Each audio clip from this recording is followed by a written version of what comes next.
This is a journal entry that I made, which I think will help you. It has to do, or I hope it does. I just wanted to share it. It has to do with perception, trauma, how trauma affects memory, how a lot of the memories that we have are not exactly how they happened, and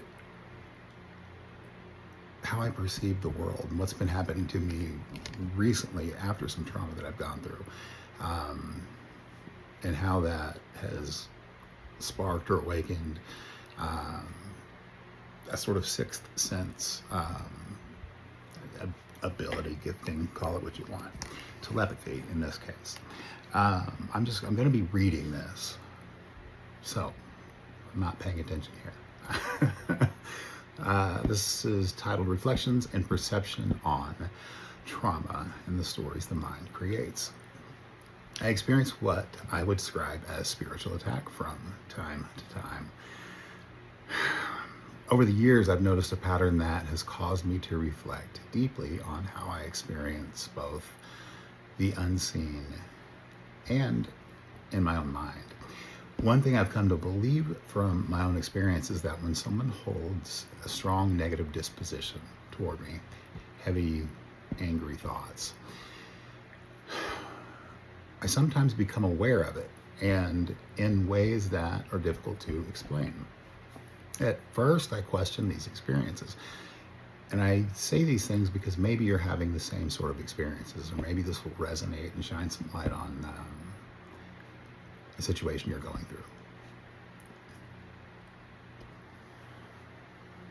At first, I question these experiences, but over time, they become consistent enough that I can no longer dismiss them altogether.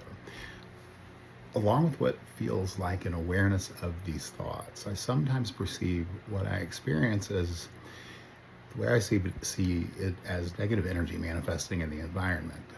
So for me, this often appears as dark or black orbs that will enter my field of vision, usually from the peripheral. Sometimes they fall from the sky. Or emerge through walls before disappearing again. Whether these experiences are spiritual, psychological, symbolic, or some combination of the three, they feel very real in the moment. And when these happen, the communication that I get that comes in, or the voice that I pick up on, usually is of the other person who is thinking about me, or is having directed thought toward me, and I pick up on those thoughts. And there's usually a very dark energy that comes in along with that. And those are like dark orbs sometimes, or even just a heavy dark cloud will come in, and I'll also feel it emotionally or in the body as anxiety and just a strong negative feeling.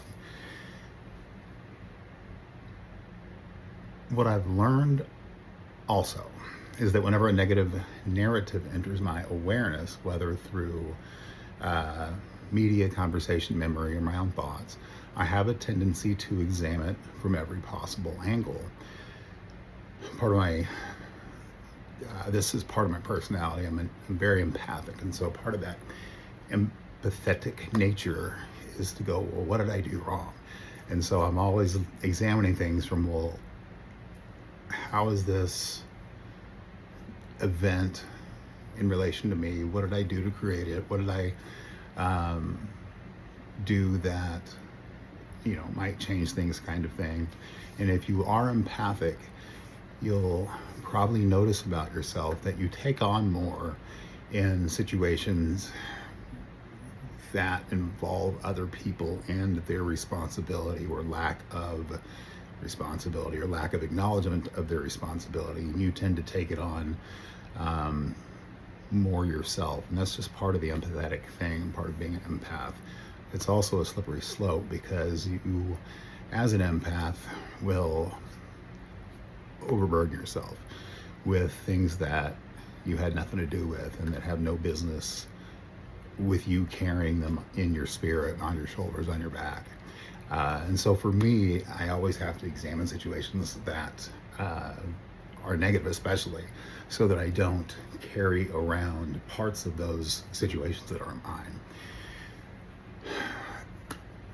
And I go on to say here, but I also recognize that complex PTSD, which I have, CPTSD for short, likely plays a significant role in all of this. When something feels as though it might involve me, my mind immediately begins to ask questions. What was my role? Did I miss something? Is there something I should have understood differently? Am I responsible in some way? This process happens almost automatically. The difficulty comes whenever the available information is incomplete. Like every human brain, mine doesn't particularly enjoy uncertainty. We always want to know. But that's not part of the game as humans. So it naturally begins filling in pieces so the story feels complete. For example, this happens often, and this is part of our natural gifting as human beings. It's washed out of us through belief and through part of the control grid, that it is there to keep us disconnected from our true higher selves, our spirit self, our soul self, our God inside self. And so when someone walks past me thinking thoughts, if they are about me, I'll pick them up. And I've had consultation on this, and I was told this as part of what's going on with me by others who have the same experience and by those who are qualified. It's hard to believe, though, and you have the same ability. Telepathy is not woo-woo stuff. It's how all of our cosmic cousins communicate, but it's also part of your gifting as a human being, and it comes in different forms. It can come through a feeling, but it can also come in literal thought form, literal thought communication. When someone but in context here, when someone walks past me while thinking to themselves, sometimes I have the impression that I perceive fragments of those thoughts. What I have experienced, and if you're experiencing this sort of thing too, if you pick up on noise, or if it feels like somebody is, you feel like you're picking up on words as somebody passes you kind of thing.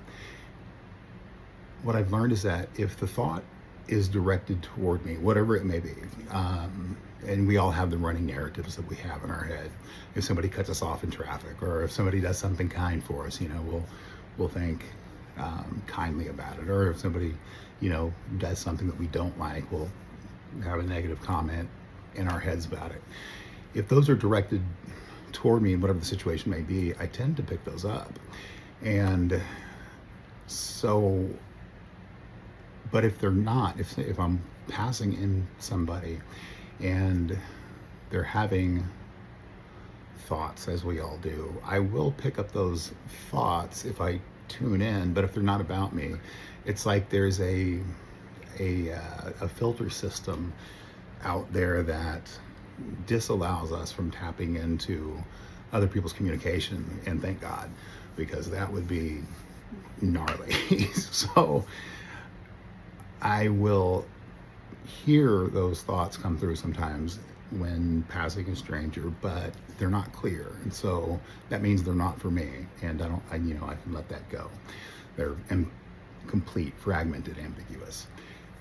If there is already a negative narrative active in my mind, my brain has a tendency to weave those fragments, though, into an existing story that's going on in my head, and it's almost like it says, here's another puzzle piece. It probably belongs over here.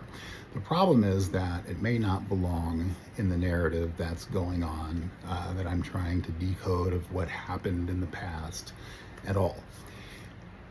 And this is where I recognize the protective nature of CPTSD. Specifically, trauma teaches the nervous system to constantly scan for danger. It's always attempting to anticipate threats before they happen. That hypervigilance is incredibly useful in genuinely dangerous situations. But outside of these environments, it can become overactive. Instead of simply observing uncertainty, the mind attempts to eliminate it. It builds a coherent story, coherent for us. Sometimes that story may be accurate. Sometimes it may be partially accurate. Sometimes it may be completely incorrect. I've noticed that if I remain on autopilot, my mind can unintentionally recruit people in my immediate environment into a narrative that they may have nothing to do with. Someone walking past me in a gym or a parking lot may simply be thinking about their own life, but my brain may attempt to connect them to an existing story simply because it's searching for coherence in my local environment about something that has happened recently. That realization has become incredibly humbling. Whether my perceptions are accurate, partially accurate, symbolic, or simply incomplete, I've learned not to immediately assume that the story my brain constructs is necessarily true. We all have a narrative running, and our memory of past, even, I've got a stat here, even most recent past actions. The standard timeline of memory decay, this is really interesting. When no effort is made to actively review or recall an event, information drops at the following average rates. This is from Chunks of Micro Learning, Google search. In 20 minutes, 42% is lost, and that means we have 58% retention of a very recent 20-minute ago memory or situation. In 60 minutes past whatever happened, 56% is lost. We only have 44% retention. All the way down to in 30 days from an event that occurred, our recall of that event is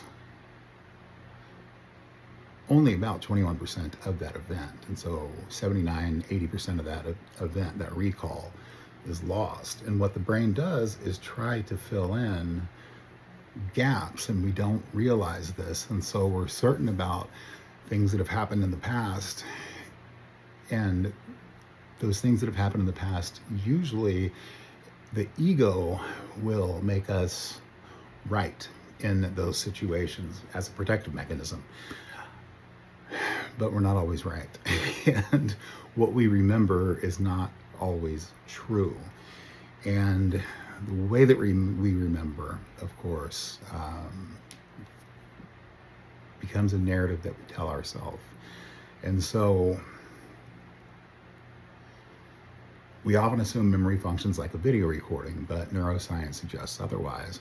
Each time we remember an event, we're reconstructing it rather than relaying it exactly as it happened. The brain fills in gaps using prior experience, expectations, emotional intelligence, or emotional significance, and existing beliefs, creating a narrative that feels internally consistent, even when some details may not reflect objective history. In many ways, it's a gift and a limitation. It's a gift because it allows us to navigate an impossibly complex world without becoming overwhelmed by missing information. It's a limitation because coherence is not the same as truth. Our minds naturally create references, patterns, explanations, and stories because uncertainty is uncomfortable. Every one of us views reality through a personal lens that's shaped by our experiences, our wounds, our beliefs, our memories, and our expectations. The lens influences not only how we interpret the present, but also how we reconstruct the past.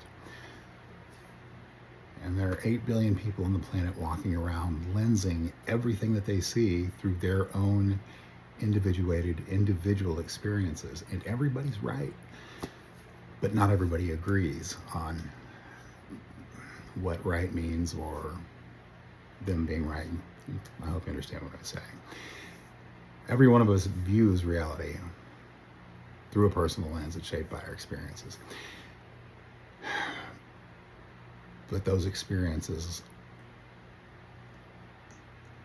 that the lens that influences not only how we interpret the present, but also how we reconstruct the past, is not always accurate. Understanding this for me has become strangely beautiful. Not because uncertainty is enjoyable, but because it has given me compassion for myself and for others. And this is important. It helps explain how sincere, intelligent folks can become absolutely convinced of events that never actually occurred as they remember them. They aren't necessarily lying about Well, here's what happened. Their minds are doing what human minds have evolved to do, and that is create a coherent narrative from incomplete information. The ego plays a role. When memories are incomplete, the ego naturally tells the story in a way that preserves the identity, and that's what it all comes down to, is identity. Even if that let me keep going here. Identity, and when possible, minimizes vulnerability. It isn't necessarily malicious that this happens. It's protective. It wants the story to make sense. It wants us to survive, the ego, the mind.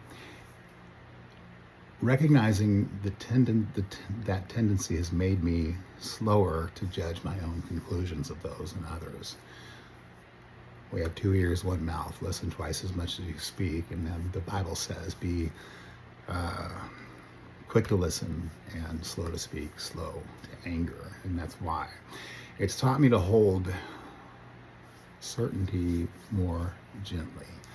That's one of the reasons why I'm recording this reflection and sharing it with you.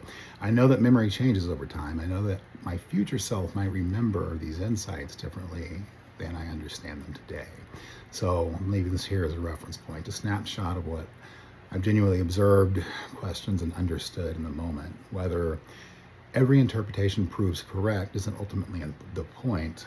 The point is that remaining curious enough to keep seeking truth, and then humble enough to question my own conclusions, our own conclusions about past events, and to be compassionate enough to remember that everybody is trying to make sense of an incomplete picture in an extremely complex world. Be graceful with yourself, be merciful with yourself, be kind with others. And if you ever run into a situation where you're trying to figure out an event that happened in the past, know that your recall and the other person's recall is going to be incomplete, and take that into consideration. And the biggest thing with conflicts from the past is forgiveness, to let it go, to resolve it as much as you can. And once resolution has been achieved to the degree that it can, forgive and do your best to pray to take the weight off that you may carry with you from memories and an active mind that keeps trying to resolve things. But know that forgiveness is, yes, for the other person, but it's also for you. It's mostly for you, because it lets you have an exit point to a past event that will keep you stuck, keep you trapped, and keep you from moving forward in life. And that's the most important thing. Soul progression, spirit progression.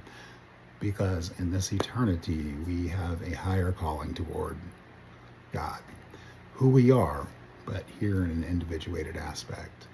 And to forgive, to let go, to be compassionate, to have mercy, to have grace, are all the things that we want for God to have for us. And it's what we can extend to other people, but first to ourselves, and then it becomes a natural process. And then after that, or if not first, which is what will allow those things to happen and to be in place, is love. Love yourself no matter what, because He loves you, and that allows us to love others unconditionally too. Right, wrong, it doesn't matter. What does matter is reconnecting the relationships, reestablishing the connection of love between people from past events that may have been wrong, but